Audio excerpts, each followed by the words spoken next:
Bonjour l'élite, nous sommes le vendredi 24 juin 2022. Un nouveau soleil se lève sur notre beau pays et aujourd'hui, et oui, je n'échappe pas à la boucle, hein.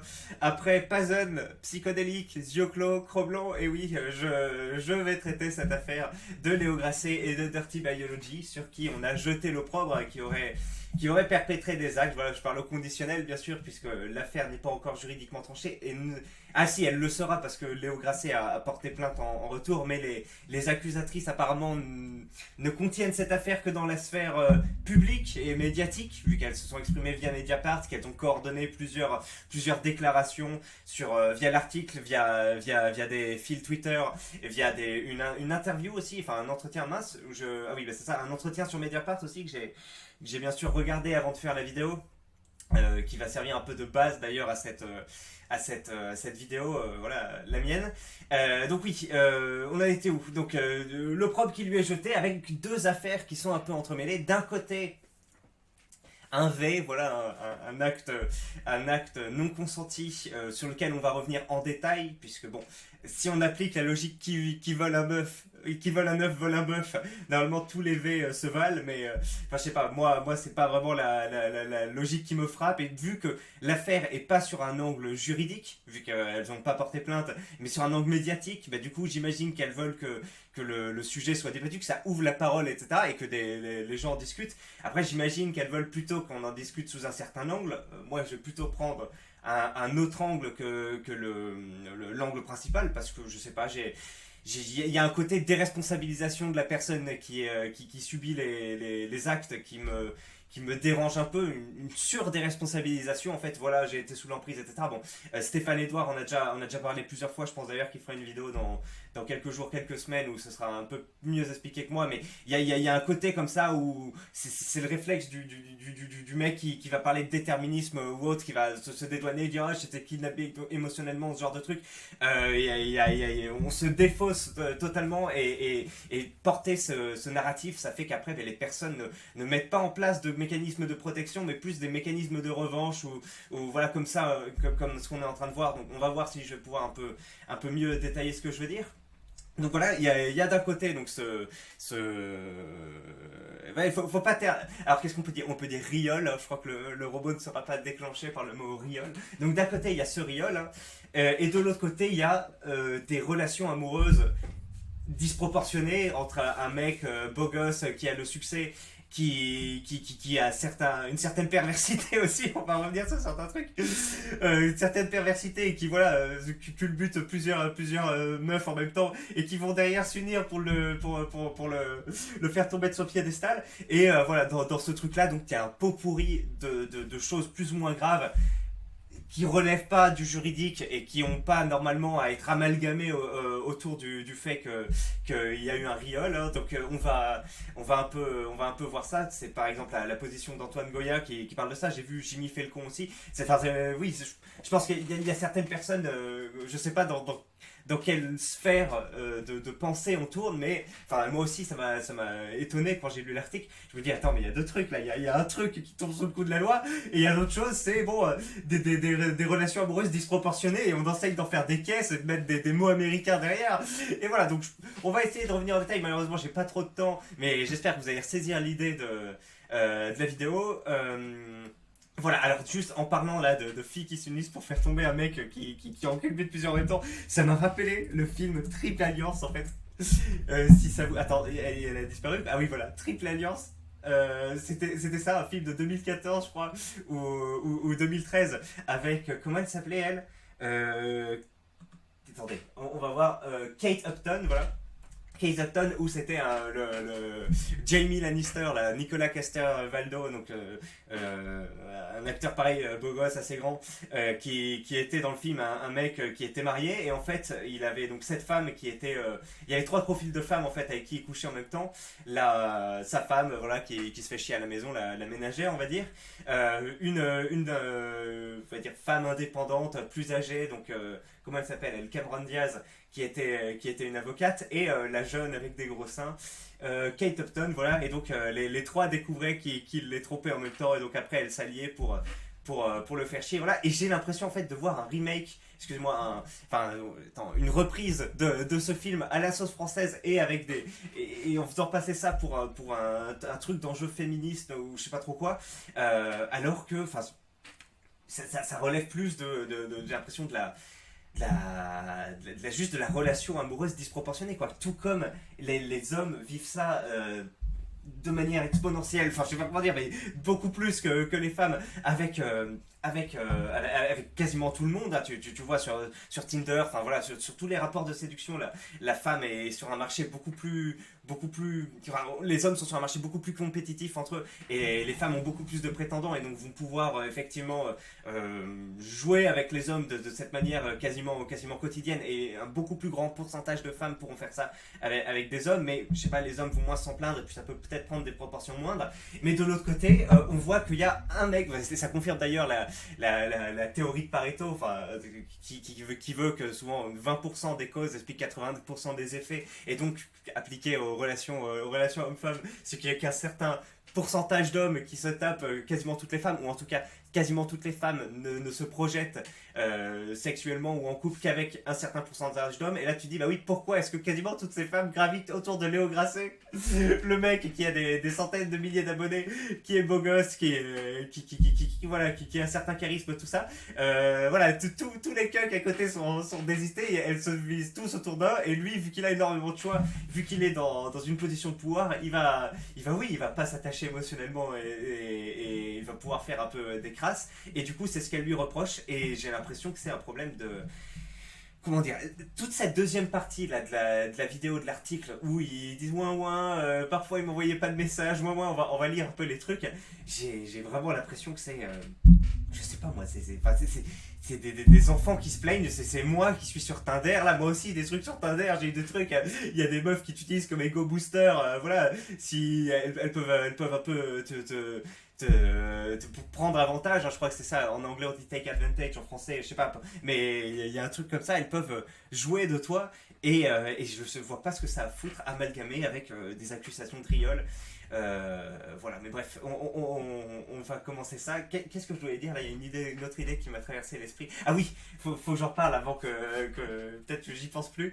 Aussi, un moment, à la fin de Mediapart, donc la vidéo est bien faite, hein, ils interviewent plusieurs personnes. La fameuse Charlie qui va raconter le riol. Hein. Charlie, pardon, Lisa, non. Parce que comme beaucoup, je dois faire l'amalgame, enfin je dois penser qui est cette Lisa, et comme beaucoup, je dois me dire que c'est une certaine vidéaste qui parle d'histoire, n'est-ce pas, qui est la cousine d'Abella Danger. Donc je me dis que c'est elle, mais il n'y a pas, il y a pas consensus autour de cette question, il n'y a pas d'éléments qui peuvent nous faire penser que c'est elle.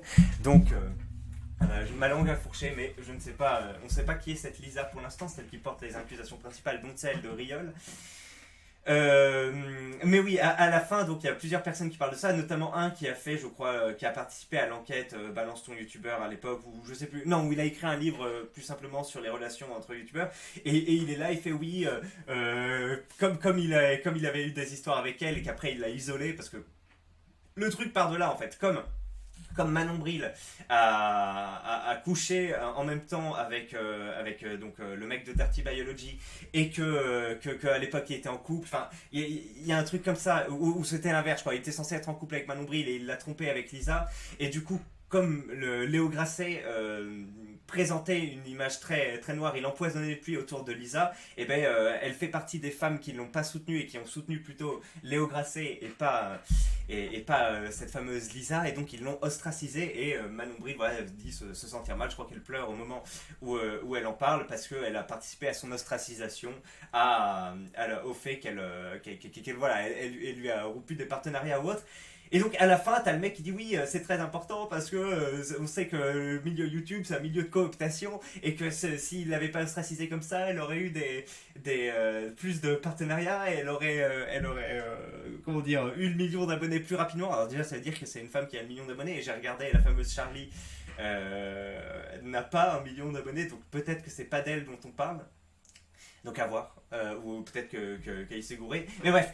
Et là, je me suis dit, quand j'ai entendu ça, c'était lunaire. Je me suis dit, ok, On parle vraiment là du 1%, même pas 0,1% de youtubeurs vidéastes qui arrivent à percer, qui arrivent à faire des partenariats, qui arrivent à avoir des millions d'abonnés, tout ça.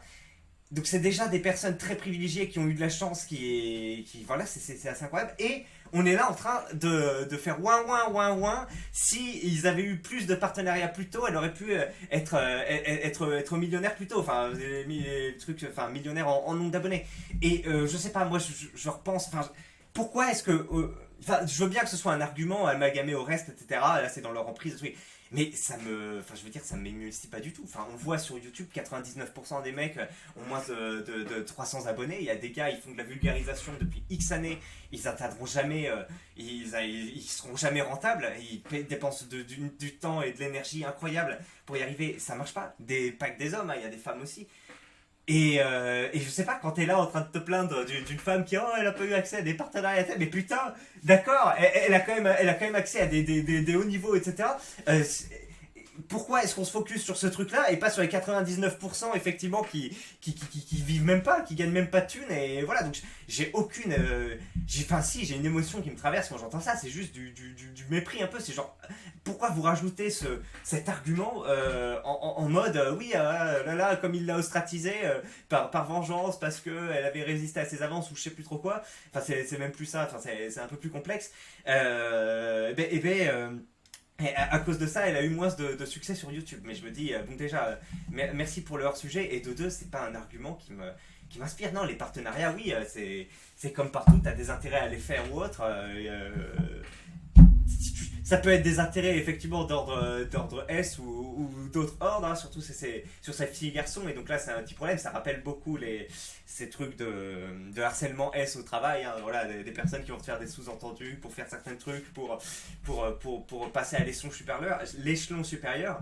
Mais dans tous les cas, si t'en arrives là, à ce stade-là, c'est déjà que tu fais partie d'une caste privilégiée, que t'as réussi à t'extraire du panier à crabe et que t'as déjà une visibilité assez incroyable. Donc je pars du principe que c'est des personnes plus chanceuses que la plupart, et que là on est en train de leur dire oui, mais ils ont eu déjà 95% plus de chances que les autres parce qu'ils ont eu de l'algorithme, parce qu'ils ont eu des trucs, parce que peut-être ils sont meilleurs aussi sur la forme de tout ça, mais quand même il y a une grosse part de chance qui jouissent déjà, mais il leur manque les 5% pour avoir des partenariats, pour avoir 1 million d'abonnés en 2 ans au lieu de 4. Bon d'accord, mais putain, merde, merci pour ce passage, mais j'en ai rien à foutre.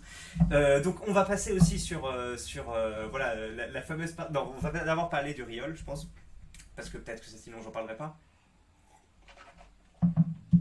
Donc il n'y avait pas forcément beaucoup de détails dans l'article au départ.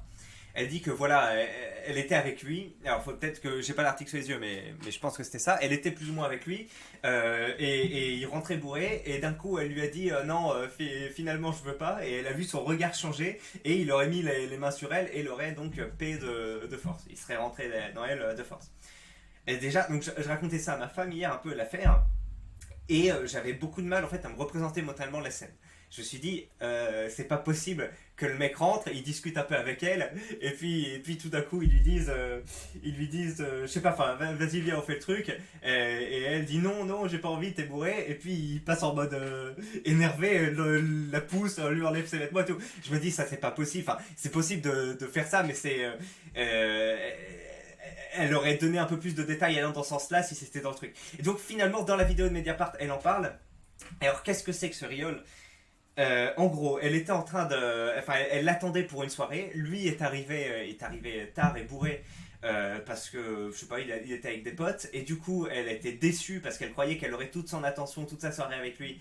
Et finalement non, il l'a pas rangé dans ses priorités parce qu'il a accès à pas mal de femmes et qu'il voilà, il ne la met pas sur un piédestal comme l'aurait mis un certain nombre de personnes. Et donc voilà, il arrive plus tard. Finalement, il veut quand même jouir voilà, il veut quand même se vider les burnes. Donc allez, viens, câlin, etc. Donc finalement, elle accepte. Je pense qu'elle avait pas beaucoup de contact avec lui et autres. Et bon, elle préfère prendre ça que rien. Entre temps, le câlin passe à la phase évolutive. Hein, voilà, on commence à enlever ses vêtements, tout ça. Il commence à pratiquer un acte S. Et à un moment, elle se dit, tiens, petit éclair de lucidité, ah non, en fait, il est bourré, je veux pas que ça soit comme ça. Il m'utilise un peu, il m'a d'abord utilisé enfin, comme si j'avais pas de valeur que sur ce rapport de séduction, il pouvait faire ce qu'il veut et après quand même bénéficier du coït. Elle commence à se dire, non, non, c'est pas possible, je dois quand même vendre plus chèrement ma peau pour avoir quand même plus de poids dans l'affaire, quoi.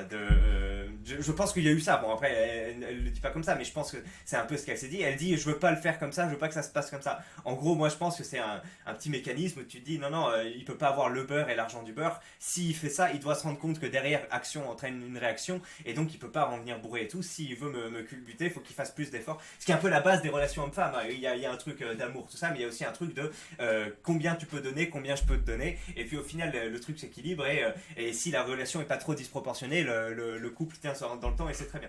Et sauf que là, bon, voilà, Léo Grasset a pas besoin d'elle, elle a besoin de lui. Léo Grasset est un beau gosse de nature, confiant, il peut avoir accès à un nombre incalculable de femmes, même sans sa notoriété, mais en plus il a de la notoriété et de la crédibilité scientifique, donc c'est bon, c'est facile pour lui. Donc le rapport est disproportionné et comme la plupart des hommes avec les femmes, hein, vu que les femmes ont accès à énormément d'hommes et que les hommes c'est hyper compliqué pour eux d'avoir accès à des femmes, y a tout un truc de disproportion aussi où certains hommes vont se mettre à accepter des troupes ou ce genre de conneries. Voilà. Et donc, voilà, donc sur le moment, finalement elle dit non, alors qu'ils sont en train d'avoir un rapport, hein, si je me rappelle bien. De toute façon, vous pouvez vérifier la vidéo si je dis une connerie, c'est au début là, quand vous voyez l'écran, c'est quand il y a son passage. De toute façon, écoutez toute la vidéo, c'est assez instructif sur l'affaire, si le moment où j'en parle, ça vous intéresse. Et donc on était, oui, au moment où elle était en train de faire ça, finalement elle lui dit non, finalement je veux pas, etc. Elle a un truc de conscience, et là il serait passé en mode énervé, il aurait mis ses bras sur son cou et il aurait continué le rapport jusqu'à ce que j'imagine le liquide blanc s'écoule. Oui, alors dans les faits, c'est sans doute un riol, hein, puisque je suis pas juriste, mais j'ai l'impression que à partir du moment où il n'y a pas de consentement et que tu continues le truc, c'en est un. Mais là, on n'est pas dans la sphère juridique, vu qu'ils essayent de porter ça sur la sphère médiatique et voilà, et que ça marche très bien. D'ailleurs, ils ont porté ça sur la sphère médiatique et tout le monde en parle. Je sais pas, pour moi, c'est le niveau 0, le niveau 1 du riol. C'est pas un truc qui m'émoustille incroyablement. Je comprends, hein, que ça puisse être traumatisant ou autre. Voilà, c'est un petit problème, enfin, un problème tout court, et derrière ça doit être traité juridiquement. Mais d'un autre, enfin, pour moi, ça fait partie d'une logique un peu individualiste qui concorde avec ce féministe et je sais pas, ce truc post-68 art, même si j'amalgame beaucoup de choses, qui est ma liberté avant tout. Je peux pas faire d'enfants, je suis un boomer, mais je vais pas m'occuper de mes petits enfants en vacances, je vais aller prendre des croisières, tout ça. Enfin, c'est tout un amalgame autour du moi, il y a mon truc qui est le plus important, je fais plus d'efforts, il y a que moi qui compte, il y a mon consentement qui est la valeur reine de ce monde et qui gouverne tout, et en mode bah oui, vas-y, je vis de manière hédonique sans penser au reste, c'est pas grave, la courbe de démographie s'effondre, on va apporter de l'immigration, je m'en tape, je suis la première génération de boomer à moins se léguer à mes enfants qu'avant, je m'en tape, genre, c'est tout un truc du oui, individualiste, voilà, je fais pas d'efforts pour la famille, je vais pas me sacrifier pour la famille, je vais m'en faire de trucs, et c'est ce qu'elles veulent, majoritairement des femmes, hein, puisque j'ai l'impression que c'est plutôt elles qui portent ce discours. Mais c'est plutôt elles qui en pâtissent aussi derrière, c'est pour certaines qui regrettent de ne pas avoir eu d'enfants, tout ça. Mais bref, là j'amalgame tout un truc, mais c'est un truc qui couvre un spectre large, hein, du oui, je fais ce que je veux, je m'engage pas, à le point culminant, c'est de ce truc, c'est bon, il n'y a pas d'égoïsme, mais quand on commence à se donner avec une personne et que d'un coup tu veux plus, ben, finalement tu mets un peu, tu réfrènes un peu ce désir roi du tien, tu te dis bon ben vas-y, peut-être que je mets un peu d'eau dans mon vin, comme ça on finit le rapport, et après je lui dis peut-être ce que j'ai sur le cœur et tout. Mais après on comprend que c'était un peu difficile, que pour elle dit non, je dois lui couper le truc en plein milieu pour que cette réaction ait un effet concret, pour qu'après peut-être il ne m'utilise pas de cette manière, que je sois un peu plus valorisé dans son esprit, dans les rapports prochains. Et donc ouais, elle a coupé d'un coup. Normalement, le mec est censé s'arrêter, voilà, parce que pas consentement, mais moi, je comprends que, enfin, je comprends. Juridiquement, c'est quand même un riol, donc on peut pas dire, oh, tu continues, etc. Mais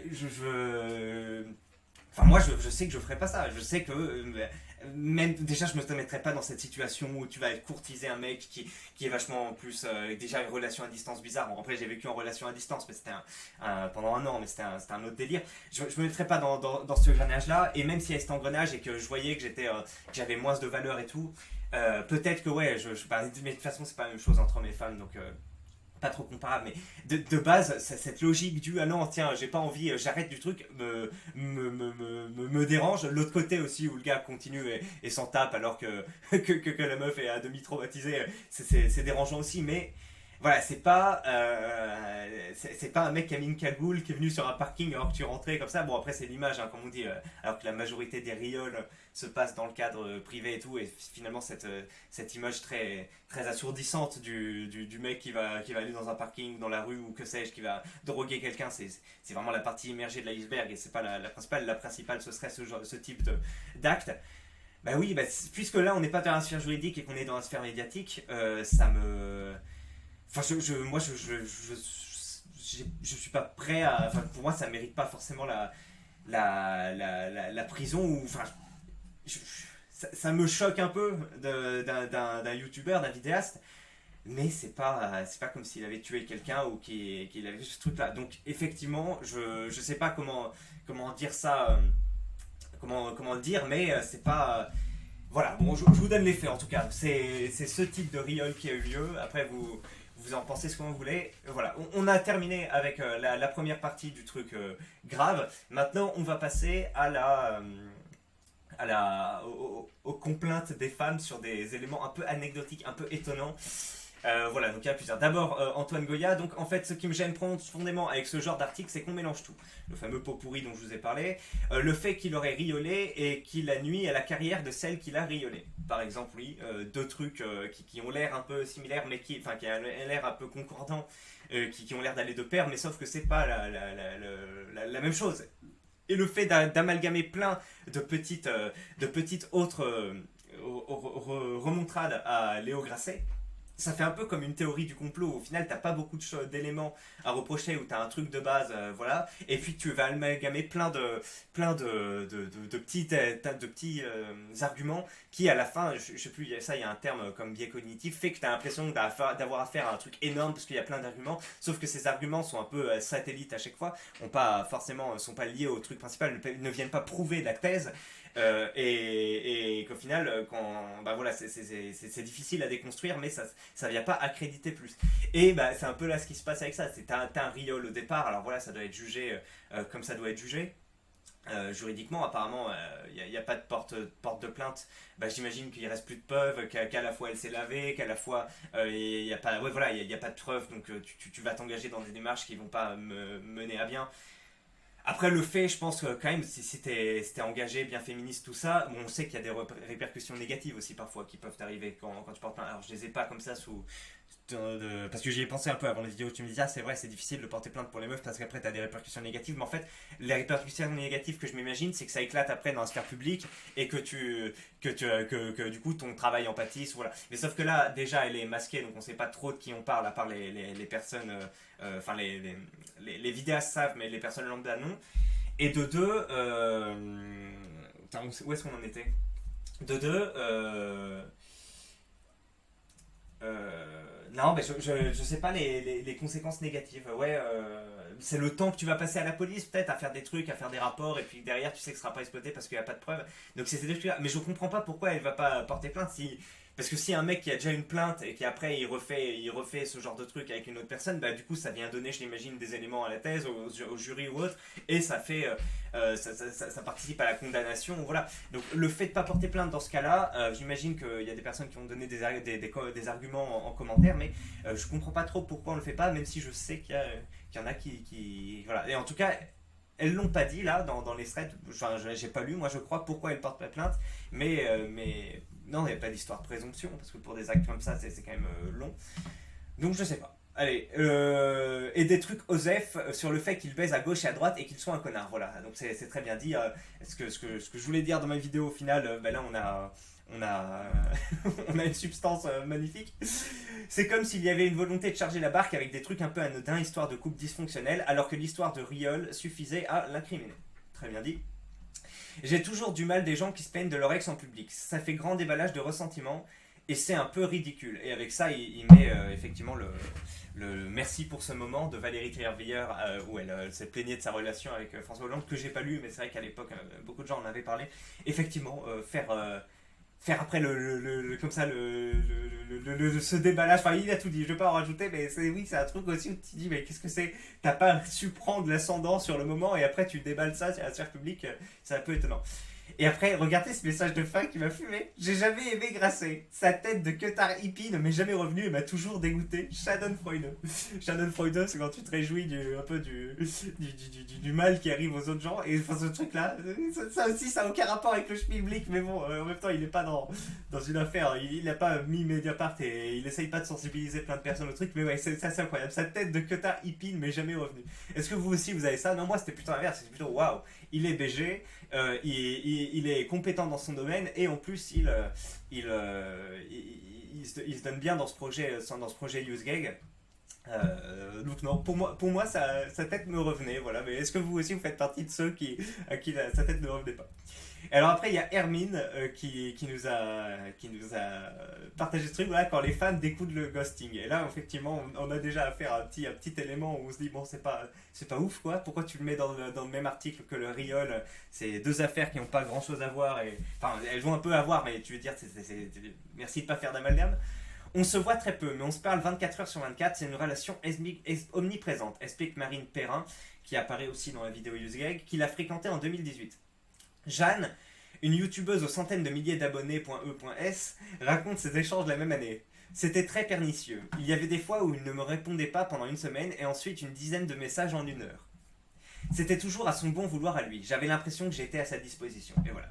En fait, c'était pas qu'une impression, c'est que oui, il avait le choix. Il avait plein de femmes. Voilà. Et vous choisissez, vous les femmes, de vous concentrer sur le seul mec auquel vous avez accès et qui a accès à plein de femmes. Parce que voilà, les autres vous intéressent pas. Parce que vous vous projetez dans une relation. Enfin voilà, vous voulez avoir le meilleur, les meilleurs gènes ou autre. Enfin, il y a plein de trucs qui expliquent ça. Et vous êtes là, oui, vous avez le choix. Vous avez des centaines de personnes à côté qui vous accordez de l'attention, avec qui vous auriez pu aller. Vous avez choisi de faire le seul qui vous traitait comme un connard parce que c'est le seul qui vous stimulait particulièrement et qui, oui, et lui peut se permettre de effectivement vous traiter comme ça et vous allez rester avec pendant plusieurs années ou autres. Bref, le Célestin de base, il peut pas se permettre de pas répondre pendant X temps et après de vous envoyer des messages. Quand il vous enverra des messages, vous en aurez rien à foutre parce que vous avez pas d'intérêt à rester avec lui, il vous stimule moins. Donc bref, et oui voilà, j'ai l'impression que j'étais à sa disposition, mais qu'est-ce que ça vient foutre dans une charge comme ça à Mediapart, bref. La relation ne dure que quelques mois. Jeanne pense avoir été un peu protégée par son statut sur YouTube. Voilà. Merci pour ces quelques lignes où effectivement, parfois il répondait pas pendant une semaine et après il t'envoyait plein de messages. D'accord. Pendant 2 mois et demi, c'était non-stop, dit aussi Chloé, 27 ans, comédienne, qui a gardé un mauvais souvenir de sa relation virtuelle. J'ai eu l'impression d'être un peu un objet qu'il ne considère pas. Ça a été psychologiquement compliqué. Très bien. Est-ce que vous imaginez Moi j'ai déjà pleuré pour des trucs où voilà, je m'investissais. Bon, c'était une autre époque. Hein. J'étais moins renseigné sur les choses et on va dire que j'avais le cuir moins effet. Mais oui, il y avait des trucs où je m'étais investi émotionnellement aussi avec des meufs. Et puis finalement, au bout d'un certain temps, je proposais, je sais pas, qu'on se voit ou voilà, je proposais d'aller à l'étape supérieure. Et j'étais claqué en rapport de séduction. Je suis d'ailleurs toujours sans doute. Et derrière, c'était non, voilà, t'as l'impression d'être un truc, oui, que la fille ne considère pas, qu'elle a rien à foutre. Et voilà, c'est compliqué. C'est le quotidien de millions d'hommes en France et dans le monde. Et on n'en fait pas des articles. Alors après, c'est intéressant d'en faire des articles pour justement se construire un peu sur comment rééquilibrer un peu ce marché voilà, des relations hommes-femmes, se construire un peu une carapace et peut-être trouver des moyens d'avoir accès au couple sans dépendre de ces personnes qui ont le monde à leurs pieds, grosso modo. Mais je suis pas sûr que la position ouin victimisante, je courtise une meuf et elle me considère pas, soit très. Des gens vont avoir de la pitié pour des femmes et vont dire ah oui, peut-être pour les hommes, et surtout pour les hommes lambda, il n'y en aura pas un pet de pitié, c'est juste sélection naturelle, elle n'est pas intéressée par toi, ou voilà, t'étais qu'une option dans son truc. Là pareil, elles sont qu'une option dans son truc, et faites des petits paragraphes sur ça, mais peut-être que ça va choquer des femmes ou qu'elles vont se dire oh là là quel connard, etc. Et rajouter au fait de vouloir l'ostraciser ou de le cancel, de l'annuler parce qu'il y a eu le riol, mais je ne comprends pas trop pourquoi. Et du coup pour moi en fait cet amalgame sert à servir le discours féministe enfin néo-féministe plutôt comme on peut l'appeler de trucs avec la femme toute puissante et et bref, je n'ai pas trop de temps de m'étendre, mais enfin, je pense qu'il y a un petit agenda dans le fait de servir à la fois l'histoire de Riol et servir toutes ces tirades un peu étonnantes. Donc, je sais pas, est-ce que je dis je suis pas dupe ou en tout cas, à première vue, je suis étonné et j'aurais tendance à dire non, mais séparez les deux affaires et essayez pas de nous forcer un discours, je sais pas quelle est la finalité de ce discours, c'est que du coup, oui, on doit être plus sympa avec les femmes, que du coup, les quelques alphas qui se baladent et qui ont le choix doivent, même eux, se comporter de manière, enfin, doivent renoncer un peu à leurs privilèges. J'imagine que c'est ça un peu le truc qu'elles attendent, mais si. Voilà. Après une nuit passée avec Chloé, Léo Grasset aurait disparu sans son récit. Dans une situation psychologique fragile de l'époque, je me suis beaucoup dit que c'était de ma faute. Bon, d'accord. Bon après oui bon le truc des femmes qui ont des relations sans lendemain voilà et qui si elles sont fragiles psychologiquement elles s'en plaignent bon on est d'accord hein. Euh... Bon voilà je pense que tout est dit quoi. En lisant ça vous avez sans doute eu un peu les mêmes réactions que moi. Purée j'espère qu'il y a plus grave que ça mais franchement faire des paragraphes entiers là-dessus sert à décribiliser les éventuels trucs graves. Euh... C'est à décribiliser les éventuels trucs graves, ouais. Alors le pendant de ça, c'est qu'aussi qu'ils servent à servir tout sur une même soupe et que derrière, le fait d'agir un peu comme un alpha, tu vois, comme un mec qui a plein d'options à sa disposition, fait que aussi tu amalgames ça à un truc d'emprise psychologique ou quasiment de riol et donc que du coup, elles puissent jouir de leurs privilèges à elles et comment dire que la relation soit moins disproportionnée en gros quand elles ont accès à ce truc là. Je pense que c'est un peu ça le but de la manœuvre. Les mecs noient ce truc là au milieu de pages de violence psychologique ridicule et risible. Si c'est pas de la malveillance, je sais pas ce que c'est. Je viens de regarder la vidéo et même ça, dans la vidéo, je voulais pas, il a insisté, j'ai cédé, on a commencé à faire l'amour, j'ai réalisé au milieu qu'il me forçait à faire un truc que je voulais pas, j'ai rien dit, j'ai essayé de me décaler, là j'ai vu un truc sombre dans ses yeux, il a continué fort en m'étranglant. Ah oui, c'est vrai qu'en plus elle a même pas dit, c'est juste qu'elle a essayé de se décaler. Et bon après on imagine hein, que voilà quand t'es un peu dans ce genre de situation c'est difficile de t'exprimer, de réagir de manière un peu on va dire logique. Mais ouais non en plus dans les trucs c'est qu'elle a essayé de se décaler, qu'elle a vu un regard noir et qu'il a continué en posant ses mains d'une manière un peu dominatrice. Je sais même pas moi sous le coup de la loi ce qu'on en pense de ça, s'il n'y a pas eu de non-consentement clair, le fait qu'il ait été énervé, est-ce que. Enfin. Après, apparemment, il s'est excusé quand même derrière hein, du truc, donc il en a conscience, donc il y aurait quand même quelque chose. Voilà, alors continuons, voilà. En 2019, Léo Grasset et Emily, une jeune femme passionnée par la vidéo, se parlent pendant des journées, des soirées, tous les jours, tout le temps. Il est extrêmement charismatique, très drôle, etc. C'est un peu l'homme parfait.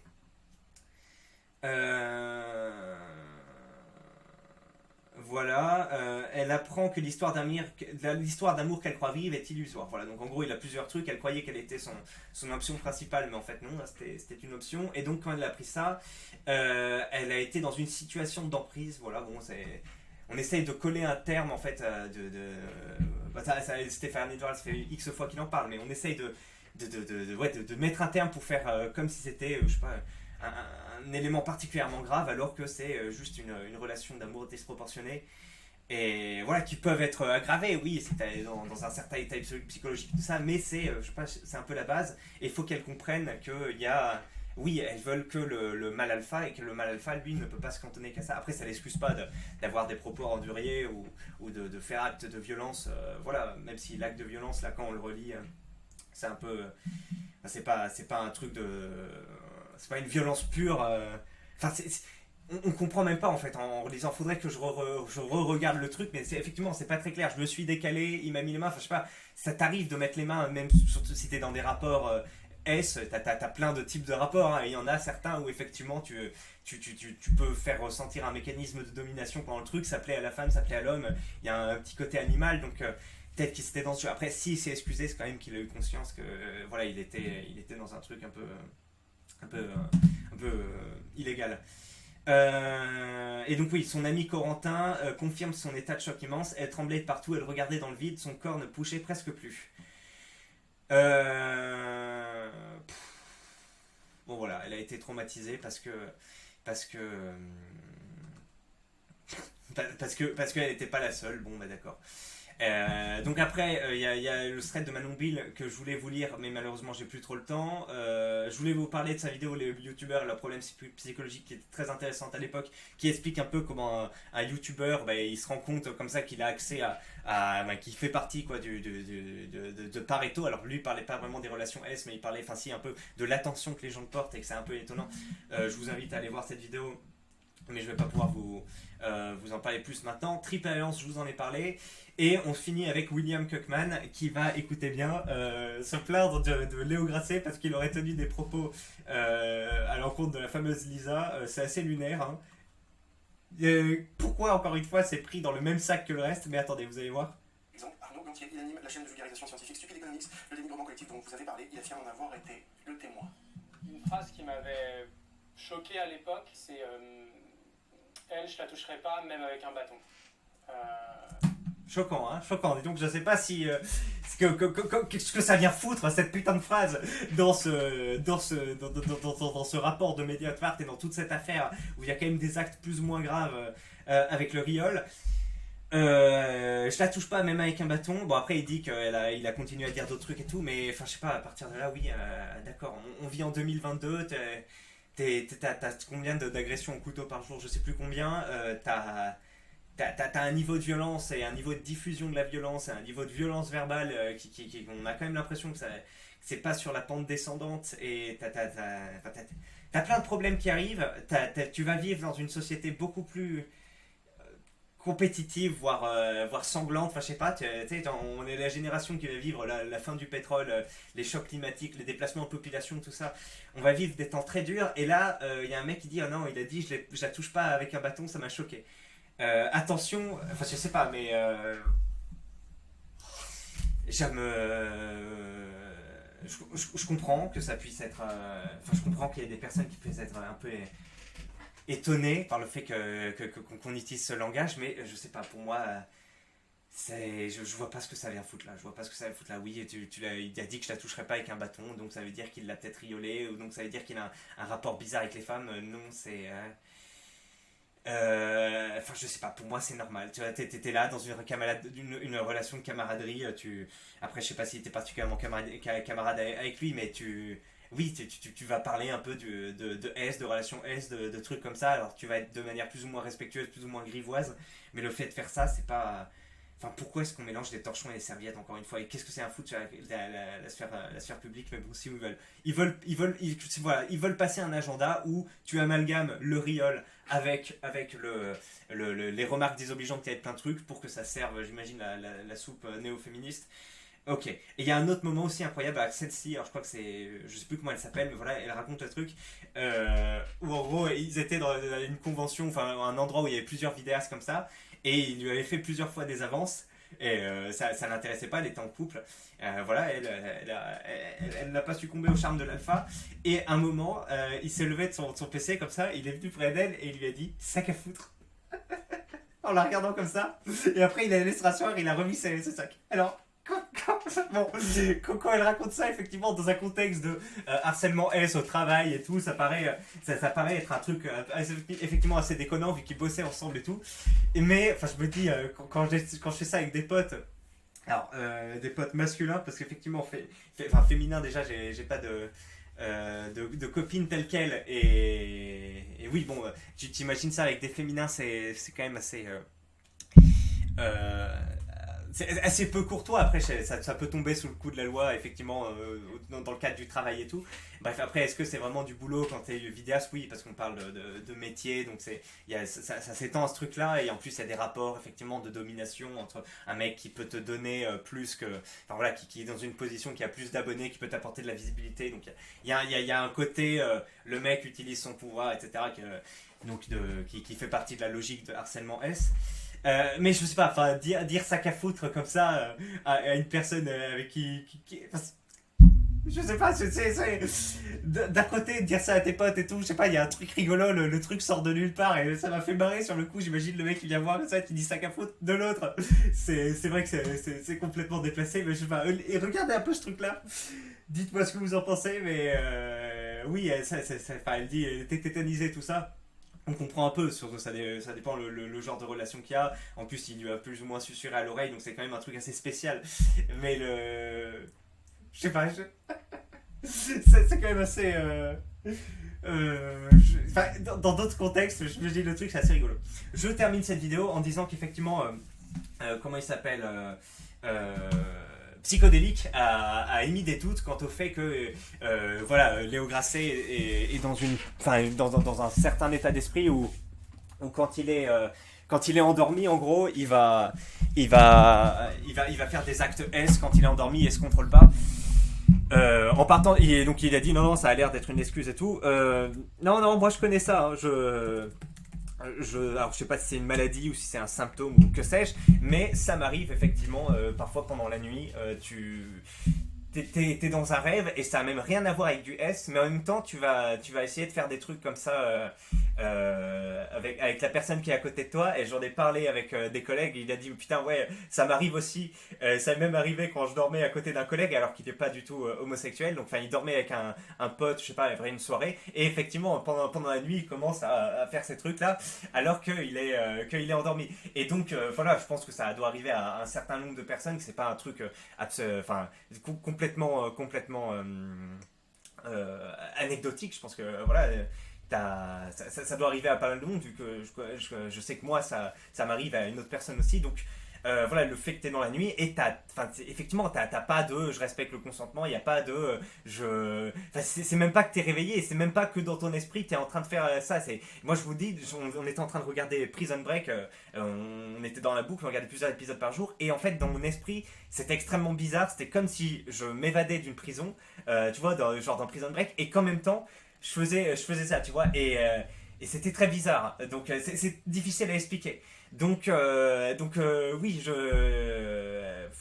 c'est un truc qui existe. Alors après, est-ce que c'est du riol ou pas? Enfin, je sais pas, faut pas être con. S'il y a un mec qui est dans un état comme ça quand il dort, c'est quand même un état assez particulier. Alors ça doit pas servir d'excuse pour plein de trucs, mais il y a quand même ce truc-là. Après, voilà, la femme ou le partenaire qui dort, voilà, tu dis oh c'est bon, je suis en train de dormir avec tes conneries d'ailleurs.